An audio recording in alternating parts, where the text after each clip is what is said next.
এটা হচ্ছে নাগুয়েন view walking street. এখানটায় অতটা ভাইব্রেন্ট না, এখানে শুধু লোকালরাই থাকে। নাগুয়েন ভিউ ওয়াকিং স্ট্রিট, এখন রাত্রি প্রায় 9:30 বাজে। এখানে লোকালরাই থাকে, লোকালরা এই স্ট্রিটে এখানে মজা করে, লোকাল লোকজনেরই ভাইব বেশি থাকে। নাগুয়েন ভিউ ওয়াকিং স্ট্রিট হোচিমিনের একটু একটা ওয়াইড ওয়াকিং স্ট্রিট। এখানে রিভার সাইড ব্রিজ, অর্থাৎ নদীর থেকে ঠান্ডা হাওয়া আসছে এবং একটা চিল করার জায়গা। লোকাল লোকজন এখানে আসে এবং মজা করে। এখানে ফরেনার লোকজন একটু কমই থাকে এই ওয়াকিং স্ট্রিটে। এখানে যা লোকজন রয়েছে সবই লোকাল বাচ্চারা খেলাধুলো করছে এবং ওই লোকাল স্ট্রিট ফুড খাচ্ছে লোকজন সাইডে এদিকে ওদিকে। তো এখানে লোকাল ভাইবস পেতে গেলে হোচিমিনের নাগুয়েন ভিউ ওয়াকিং স্ট্রিট এখানে আসতে হবে। এখানে এটা বেশ ওয়াইড এবং কাম অ্যান্ড কুল, বেশি ভিড়ভাড়টা নেই। আর তার সঙ্গে রিভার সাইডের একটা ঠান্ডা বাতাস সেখানে আসছে, লোকাল লোকজন রয়েছে। এই হচ্ছে নাগুয়েন ভিউ ওয়াকিং স্ট্রিট। একটু কাম কুল অ্যাম্বিয়েন্স যারা চাইছে তাদের জন্যে এই নাগুয়েন ভিউ ওয়াকিং স্ট্রিটটা বেটার। আর যদি কেউ ভাইব্রেন্ট চাই তাহলে ওই আমি আগে যে ওয়াকিং স্ট্রিটটা দেখালাম ওটাতে যেতে হবে। ওটা বেসিক্যালি বাইরের লোক, ফরেনার বা সবার আনাগোনা বেশি। আর এটা হচ্ছে ফাঁকা, calm cool and wide walking street. এটা বেশ ফাঁকা দেখা যাচ্ছে এবং একটা হালকা নদীর বাতাস এখানে কিন্তু আসছে। পাশে সামনে নদী আছে, ওই নদী থেকেই ঠান্ডা নদীর বাতাস এখানে আসছে আর কি। নাগুয়েন ভিউ ওয়াকিং স্ট্রিট।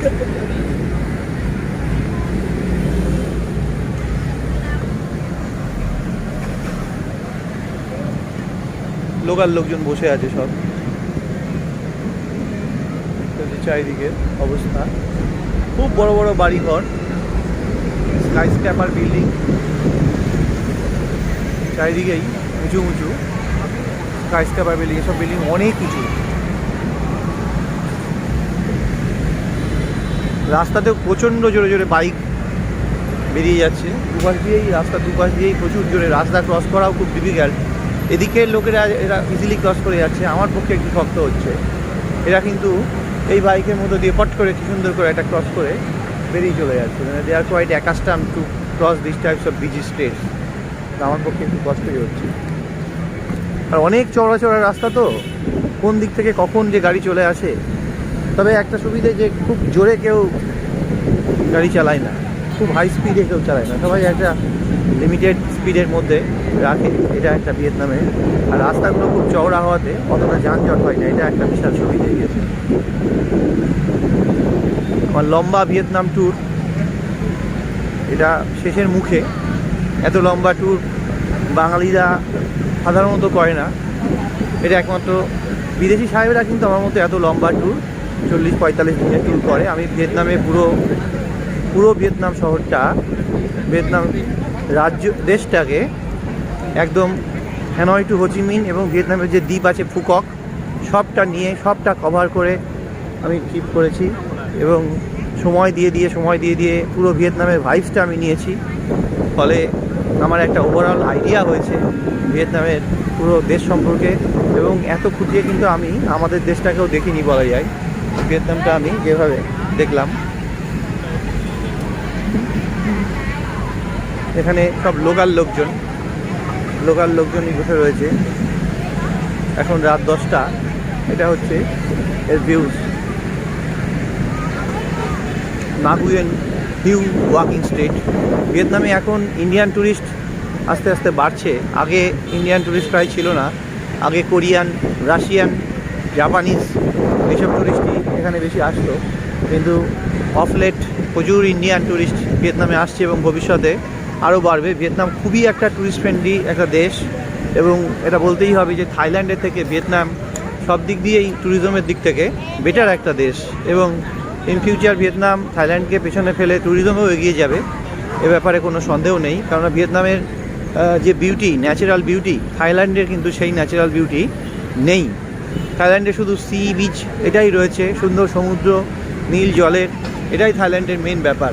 কিন্তু ভিয়েতনামের কি নেই? ভিয়েতনামের সুন্দর পাহাড়, বড় নদী এবং ল্যান্ডস্কেপ, অসাধারণ সুন্দর ল্যান্ডস্কেপ, সব কিছু মিলিয়ে ভিয়েতনাম একটা অনন্য সুন্দর একটা দেশ। সব কিছু আছে এখানে এবং সমুদ্রও আছে। ভিয়েতনামের সি বিচগুলোও কিন্তু যথেষ্ট সুন্দর। নাথাংয়ের সি বিচ এবং মাইখের বিচ, দানাংয়ের, বিশেষ করে নাথাংয়ের বিচটা তো অনেক লম্বা এবং বিদেশি পর্যটকদের যে সংখ্যক আনাগোনা থাকে সেটা মানে চিন্তাই করা যায় না। প্রচুর বিদেশি পর্যটক। নাথাং বিচটা দেখে মনে হয় যে একটা ইউরোপিয়ান ভাইবস, বা ইউরোপিয়ান না, একটা cosmopolitan vibes. Entire world is there nothing বিচে।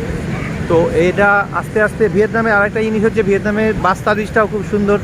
বাস সার্ভিসে খুব সহজেই আমরা এক জায়গা থেকে আরেক জায়গায় মোটামুটি রিজনেবল রেটে এবং খুব একটা সহজভাবে, আরামদায়কভাবে কিন্তু ভিয়েতনামের এক জায়গা থেকে আরেক জায়গাতে চলে আসা যায়। এটা কিন্তু ভিয়েতনামের একটা স্পেশালিটি, যেটা ভিয়েতনামকে এগিয়ে দিচ্ছে আর কি। আর তাছাড়া গ্র্যাবটাও এখানে খুব চিপ রেটে, মডারেট রেটে গ্র্যাব হায়ার করেও আমরা ভিয়েতনামের যে কোনো জায়গা থেকে যে কোনো জায়গায় খুব সহজেই মানে লোকাল যাতায়াতের মধ্যে গ্র্যাব নিতে পারি। আর ডিস্টেন্স ট্রাভেলের জন্য নাইট বাসে করে খুব সহজেই, নাইট বাস বা স্লিপিং বাস, বাসগুলো সবই স্লিপিং বাস। ফুটা বাস সার্ভিস হোচিমিনে এটা শুরু হয়েছে মোটামুটি 2025 সাল থেকে। বাসগুলো এখন খুব নতুন এবং এই বাসগুলো সবই ইলেকট্রিক বাস। ফুটা বাসের প্রত্যেকটা বাস ইলেকট্রিক বাস এবং এই বাসের পরিষেবা খুব ভালো। Door to door pick up এবং একদম বাড়ির দরজায় পৌঁছে দেয় এবং খুব বেশি পয়সাও নেয় না।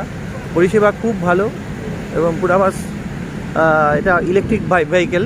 হোচিমিন শহর যেটা চেষ্টা করছে যে একদম সম্পূর্ণ পরিবেশ দূষণ মুক্ত একটা শহর করতে হোচিমিনকে, তো সেক্ষেত্রে কিন্তু ফুটা বাস একটা গুরুত্বপূর্ণ ভূমিকা রাখছে। এবং ফুটা বাস সার্ভিস হোচিমিন থেকে দানাং অবধি, অর্থাৎ সাউথ ভিয়েতনাম থেকে মিডল ভিয়েতনাম অবধি ফুটা বাস সার্ভিস আছে।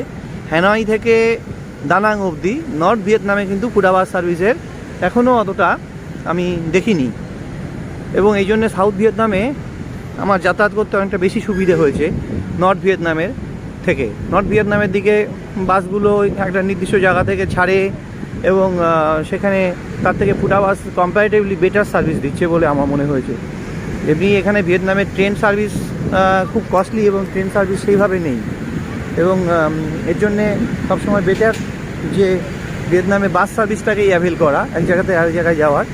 এছাড়া কোনো বাজেট ট্রাভেলার যদি এরকম মনে করে যে ভিয়েতনামে সে বাইক করেই পুরো ভিয়েতনামটা ঘুরবে, তাহলে সে বাইক করেও কিন্তু সে ভালো বাইক চালাতে জানলে পুরো ভিয়েতনাম বাইক করে ঘুরে নেওয়া যায়, এভাবেও করা যায়। বাইক এমনি রেন্ট করেও ঘোরা যায়। বাইক রেন্টের জন্যে 150,000 BND, অর্থাৎ প্রায় 500 টাকা দিতে হয় পার ডে। এই দিন করে একটা বাইক রেন্ট করা যায়। এই হচ্ছে রাস্তা। তো এটা অনেকটা ফাঁকা, লোকালদের জন্য একটা মজা করার জায়গা।